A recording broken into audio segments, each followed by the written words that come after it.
Vamos então abrir as portas e janelas para essa positividade, para essa luz, para esse divino. Vamos juntos fazer o Evangelho no Lar?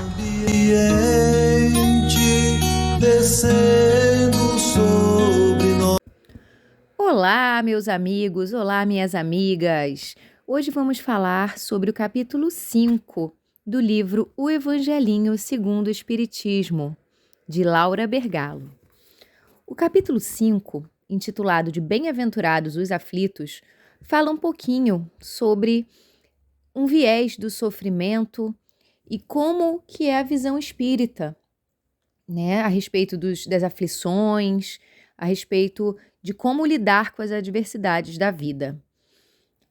O capítulo começa com uma passagem de Mateus, capítulo 5, versículos 5, 6 e 10. Bem-aventurados os que choram, pois eles serão consolados.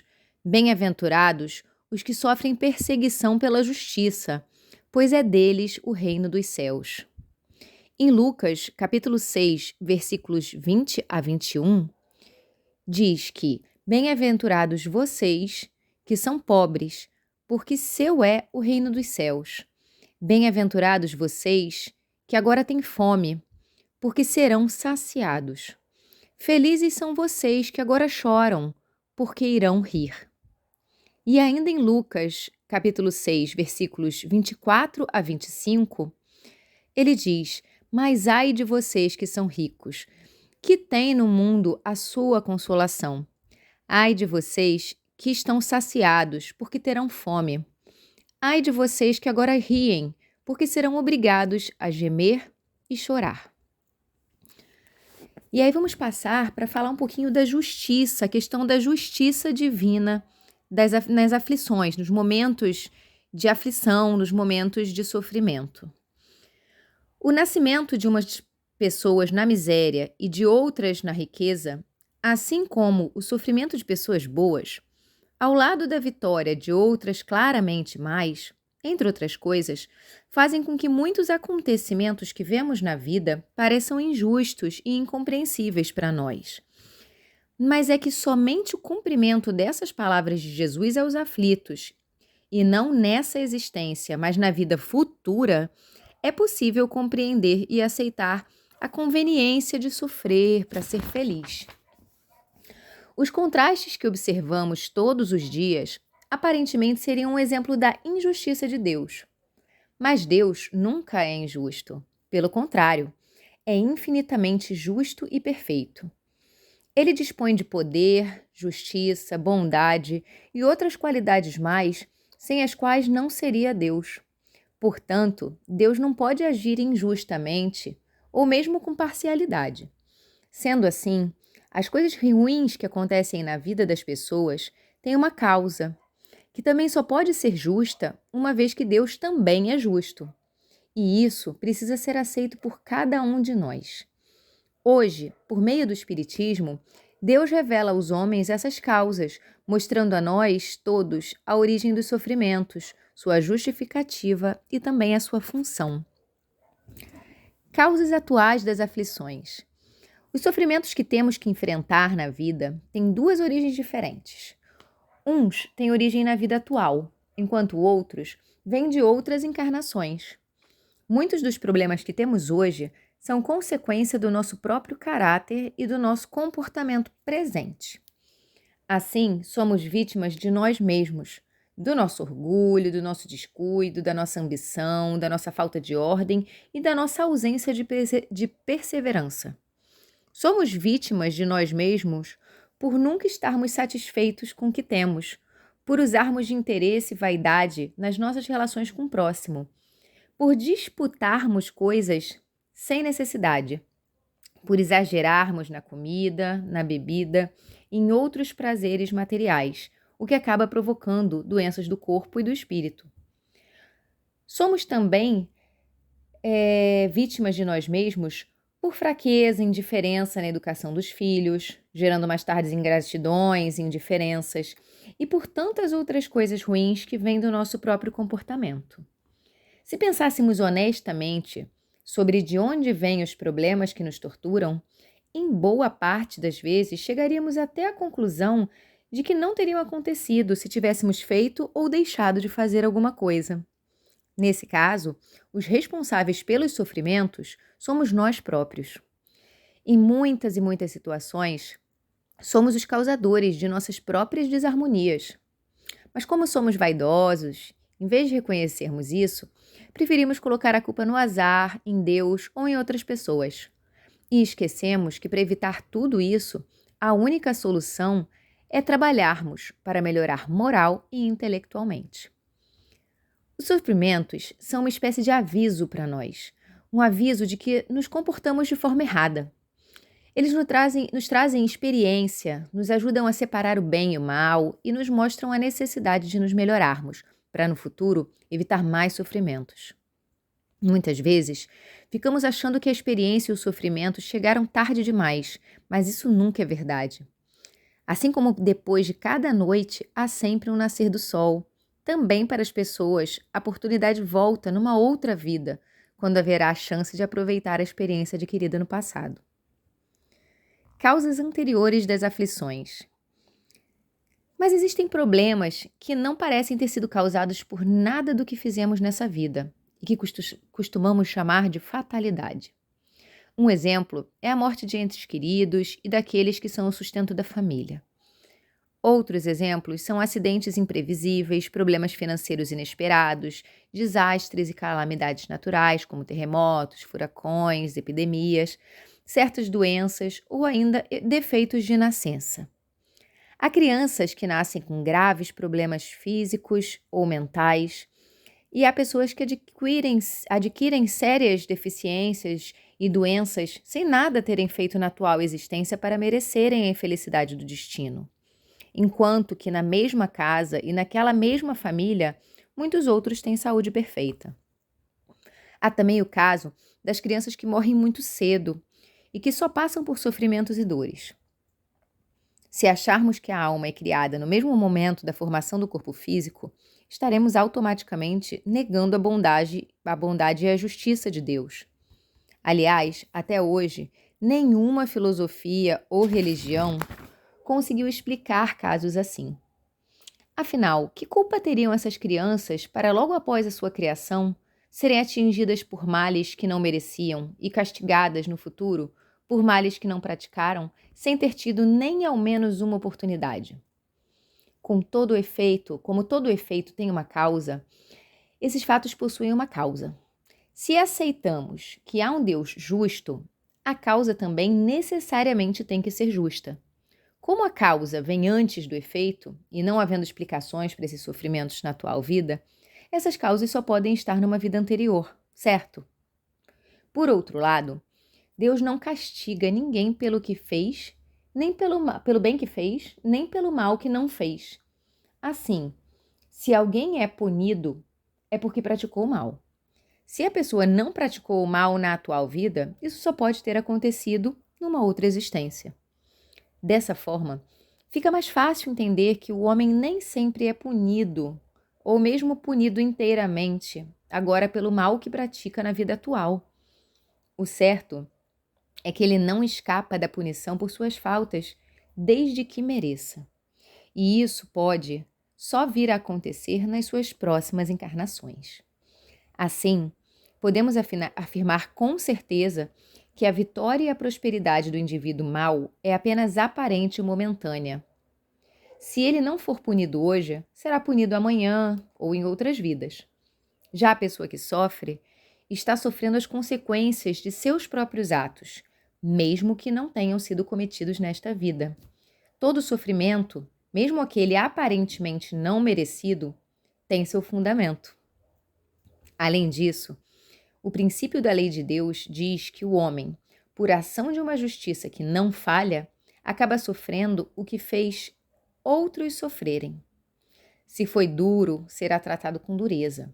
Se foi orgulhoso, poderá renascer numa condição humilhante. Se foi egoísta ou se fez uso errado da sua riqueza, poderá renascer e vir a passar necessidade. Se foi mau filho, poderá sofrer também por maus filhos. E assim por diante. Sendo a Terra um mundo de provas e expiações, A distribuição de felicidade e de infelicidade entre os seus habitantes parece ser inexplicável, mas como podemos ver, tudo tem sua explicação lógica. Por causa disso, o homem deveria agir e se esforçar para merecer reencarnar em um mundo mais adiantado, onde essas grandes diferenças não mais existem, porque seus habitantes já não as merecem. As provas e os sofrimentos podem ser impostos a espíritos endurecidos ou muito ignorantes, para que eles possam se adiantar. Porém, os espíritos arrependidos, com certo grau de conhecimento e que querem consertar o mal cometido, chegam a pedir e escolher as provas e sofrimentos que terão que passar. Os sofrimentos são, ao mesmo tempo, expiações do passado, que é como se fosse um recebimento do merecido castigo, e provas para o futuro. Deus, em sua justiça, permite ao homem consertar os seus erros. Contudo, nem o sofrimento vem de uma falta. Muitas vezes, ele é uma prova pedida pelo Espírito para finalizar o seu aperfeiçoamento e apressar o seu progresso. Chegando a certo grau de adiantamento, o Espírito pode pedir, por querer evoluir mais rápido, uma missão, uma tarefa difícil de executar. Se ele conseguir terminá-la bem, será recompensado. E esse seria o caso de pessoas de instintos bons e de nobres sentimentos que muitas vezes, com grande paciência, sofrem as maiores dores. O sofrimento que não causa reclamações da criança, embora possa ser uma expiação, muitas vezes foi pedido por vontade dela própria. E isso é um exemplo de forte vontade na direção do bem, significando progresso. Os espíritos não podem se considerar completamente felizes enquanto não atingem o grau de pureza. Se apresentam imperfeições, ainda não conseguem chegar aos mundos ditosos ou felizes. Por isso, o espírito que sofre deve aproveitar o seu sofrimento aceitando os acontecimentos e procurando aprender com eles, em vez de ficar inconformado. Pois, se não aprender agora, poderá ter que recomeçar tudo de novo e sofrer todas as experiências novamente, exatamente como acontece com um aluno que é obrigado a repetir o ano na escola. Legal essa visão de justiça, olhando de uma forma mais abrangente, né? Vamos falar um pouco mais de esquecimento do passado? Por que nos esquecemos? O que nos aconteceu ou o que fizemos em vidas passadas, se olhamos essa visão maior de várias existências? O esquecimento do passado foi estabelecido por Deus para o nosso próprio bem. A lembrança de vidas passadas nos traria graves problemas, porque poderia interferir no nosso livre-arbítrio, ou seja, em nossa possibilidade de escolha. Quase sempre, essa lembrança atrapalharia as nossas relações com parentes e amigos. Como muitas vezes o espírito renasce no mesmo meio em que já viveu e se relaciona com as mesmas pessoas, para fazer os acertos necessários e consertar o mal que ele tenha feito contra alguém, é necessário que se esqueça, por exemplo, que detestava essa pessoa numa vida anterior. Se ele tivesse essa lembrança, talvez o ódio pudesse surgir de novo em seu coração, e isso poderia impedir que eles se acertassem. Sendo assim, Deus determinou o esquecimento das vidas anteriores e nos deu aquilo que precisamos e que é suficiente para convivermos da melhor maneira possível com inimigos do passado: a voz da consciência e as tendências instintivas. Na verdade, não serve para muita coisa sabermos o que fomos antes. Importa apenas saber que, se estamos sendo punidos, é porque praticamos o mal. Temos então que analisar sinceramente as nossas tendências atuais e tentarmos corrigir o que for necessário. A voz da nossa consciência nos indica as boas decisões a tomar e nos dá forças para resistir às tentações e não praticar o mal. Mas o esquecimento do passado só acontece durante a vida corpórea. Quando o espírito retorna à vida espiritual com a morte do corpo físico, ele volta a ter a lembrança do passado, como acontece conosco ao acordarmos de uma noite de sono. Lembramos sem problemas do que houve no dia anterior. E o espírito, mesmo encarnado, jamais perde totalmente a sua memória do passado, pois durante o sono ele tem consciência de seus atos, sabe por que sofre e tem certeza de que, se sofre, é porque merece. Motivos de resignação. A palavra de Jesus nos mostra que as dores terrestres são os pagamentos de dívidas que foram adquiridas através dos nossos erros cometidos no passado e que, suportadas com paciência, essas dores podem nos poupar séculos de sofrimentos futuros. É assim que devemos compreender as palavras bem-aventurados os aflitos, pois que serão consolados. Após a quitação da dívida, que por misericórdia de Deus costuma corresponder a apenas uma parte do total do que seria devido, a criatura fica livre. Mas caso não se conforme com as aflições e venha acusar injustamente a Deus pelos seus sofrimentos, sua situação poderá se complicar, tendo que recomeçar tudo de novo. O homem pode suavizar ou piorar suas provas terrenas, de acordo com a maneira como irá encarar as coisas. A vida na Terra, sob o ponto de vista espiritual, é de curtíssima duração. A certeza de um futuro próximo, feliz, ajuda o espírito encarnado a superar os sofrimentos corpóreos com paciência e sem queixas. Se encararmos dessa forma, as coisas terrenas passam a ter menos importância e passamos a ter calma e resignação, que são sempre úteis à saúde do corpo e à tranquilidade do espírito. Falando sobre suicídio e a loucura. Ter tranquilidade e resignação diante dos sofrimentos e saber que eles são passageiros ajudam a evitar a loucura e o suicídio. Boa parte dos casos de loucura vem de problemas emocionais causados por sofrimentos que o homem não tem bastante coragem para suportar. Quanto ao suicídio, com exceção daqueles cometidos por estado de embriaguez ou de loucura mesmo, por isso que a gente considera inconsciente, costuma acontecer por causa de um descontentamento. As pessoas que sabem que as aflições são passageiras costumam ter maior paciência, suportando e superando melhor as dificuldades. Mas as coisas podem acontecer de maneira diferente com aquelas que acreditam que a vida acaba com a morte física. Uma vez que esperam nada encontrar após a morte, muitas vezes tentam apressar o fim dos seus sofrimentos através do suicídio. Mas como a vida continua, essa tentativa é sempre fracassada. O Espiritismo ajuda muito ao nos informar sobre a situação em que os suicidas se encontram após a morte. Essa situação é contada pelos próprios suicidas, que as descrevem como de grande desgraça e sofrimento, prova de que ninguém viola impunemente as leis divinas. Entre os suicidas vemos sofrimentos terríveis. E o suicida tem diversos motivos para não aprovar o suicídio. Um deles é a certeza de uma melhor vida futura. O outro é a certeza que, se cometer suicídio, vai se encontrar numa situação horrível e terá mais dificuldade ainda para reencontrar seus entes queridos na vida espiritual. Bom, pessoal, nesse capítulo, os espíritos ensinam que 1. Devemos ficar satisfeitos por recebermos oportunidade de enfrentar as lutas da vida e nos esforçar por dominar os impulsos ruins, a impaciência, a cólera e o desespero, porque bem-aventurados os aflitos significa que bem-aventurados serão aqueles capazes de provar a sua fé, firmeza, perseverança e aceitação da vontade de Deus na terra. 2. A vida na terra traz muitos sofrimentos, porque em nosso planeta ainda mora uma humanidade muito atrasada espiritualmente. 3.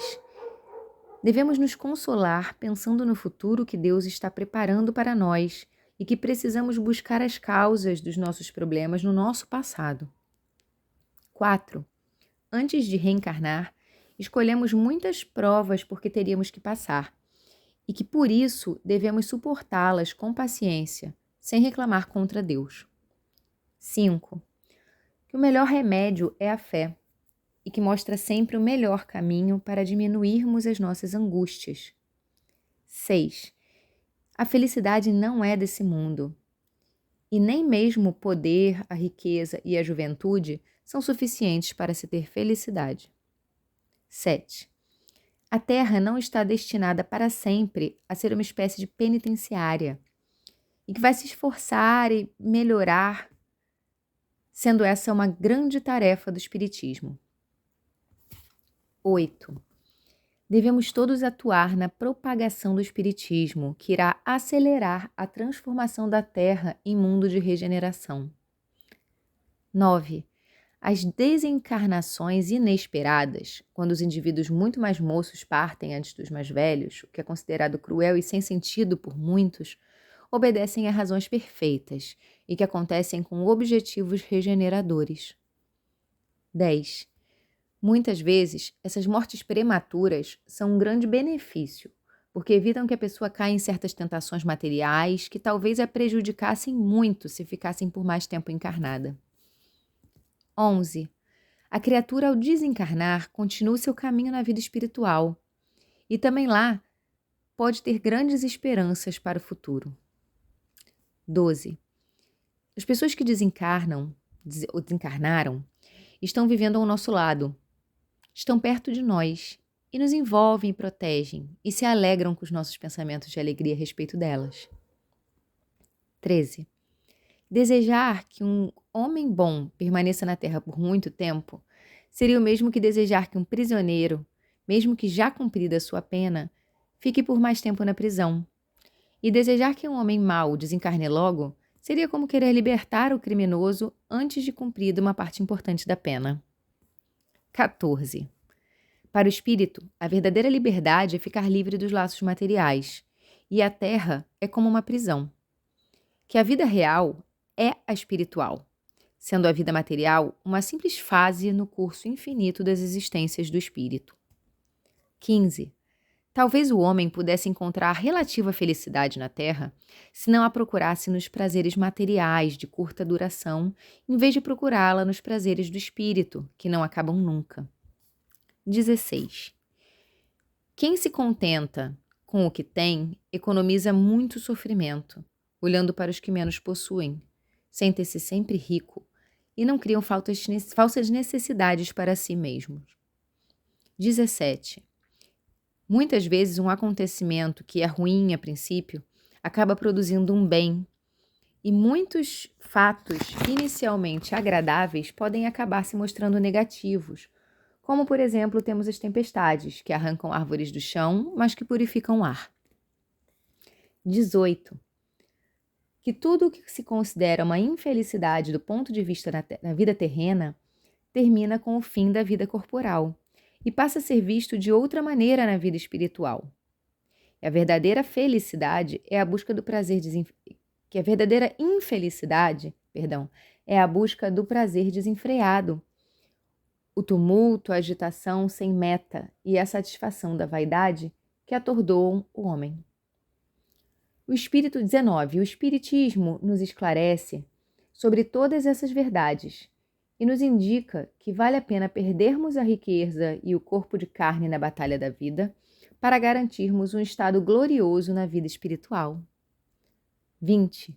Que certo cansaço que às vezes pode dominar o homem vem do esforço que ele faz para se libertar do corpo físico em sua busca pela felicidade.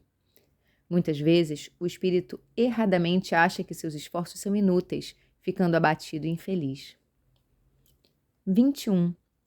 Devemos esperar com paciência o momento da nossa libertação da matéria física, porque durante a encarnação temos várias missões a cumprir e diversas obrigações a desempenhar, e as dificuldades duram pouco e nos levarão no futuro ao reencontro na espiritualidade com as pessoas queridas. 22. Que as provas existem para exercitar a inteligência, a paciência e a resignação.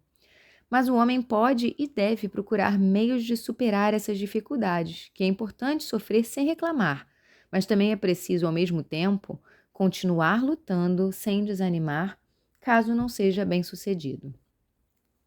23. Só há mérito em alguém procurar sofrimentos por vontade própria se esses sofrimentos tiverem como objetivo levar o bem ao próximo.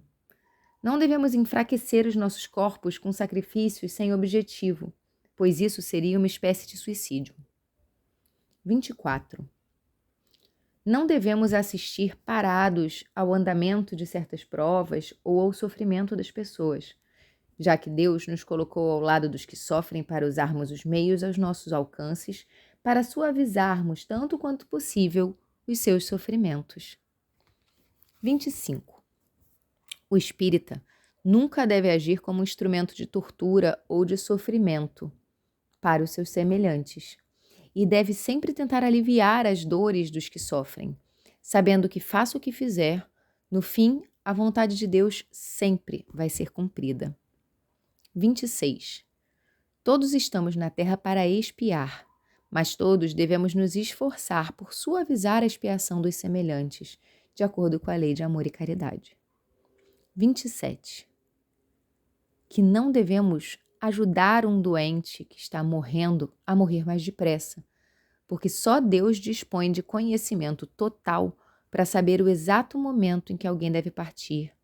E aqueles instantes finais podem ajudar esse doente a se arrepender e a melhorar, que é correto procurar diminuir seus últimos sofrimentos, quando possível, mas nunca terminar com eles antes do tempo.